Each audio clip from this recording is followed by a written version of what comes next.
केतना छौड़न के पागल कैनी अपन खूब सुरुति से।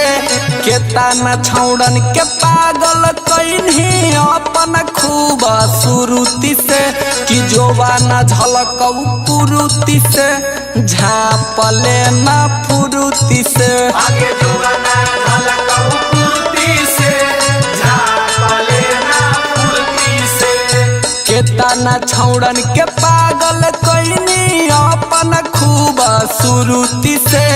केतना छौड़न के पागल कैनी अपन खूब सुरुति से कि जोबाना झलकौ पुरुति से झापले ना फुरुति से। आगे जोबाना झलकौ पुरुति से झापले ना फुरुति से।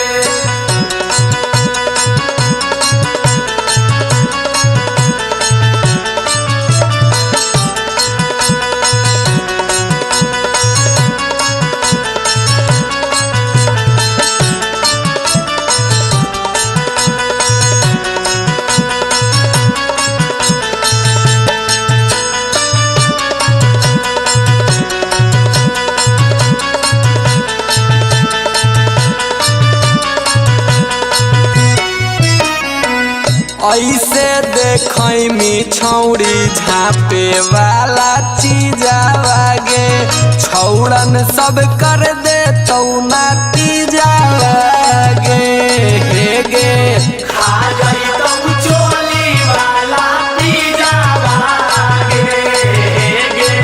पीले सब हकौग छौड़ी महुआ के पौआ गे। गोदी में दे तौ बउआ गे। हे गे जानी गई तो छौड़ी पूरा गौआ गे।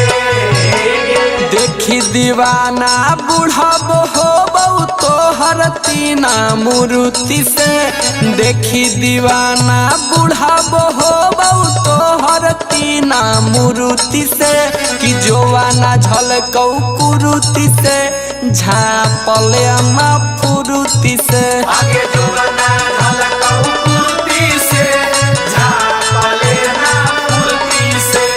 जोबाना झलकौ कुरुति से झापले ना फुरुति से।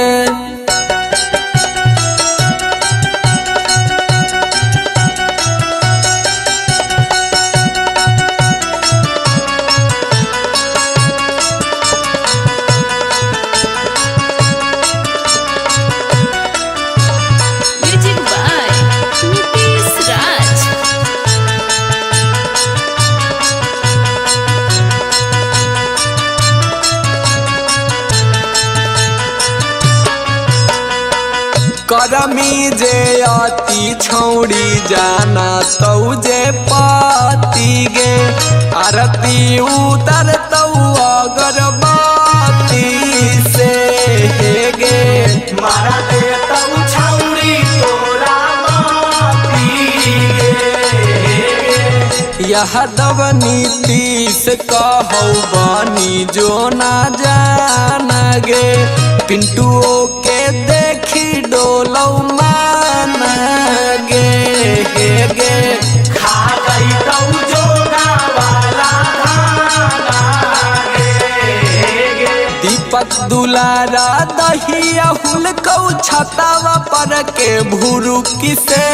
गुलशन सोनू सरवन हुलकौ छतावा पर के भुरुकी से कि जोबन झलकौ पुरुति से झापले ना फुरुति से। आगे जोबाना झलकौ पुरुति से झापले ना फुरुति से।